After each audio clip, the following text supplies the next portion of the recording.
just walking through the woods, and maybe you'll find your next project truck.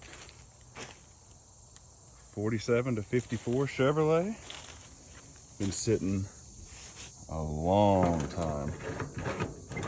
I guess they didn't opt for the functioning door handles.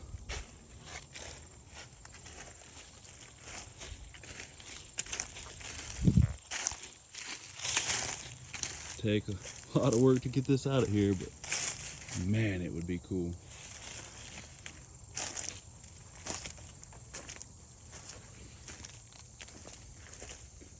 My favorite part, look at that homemade bumper.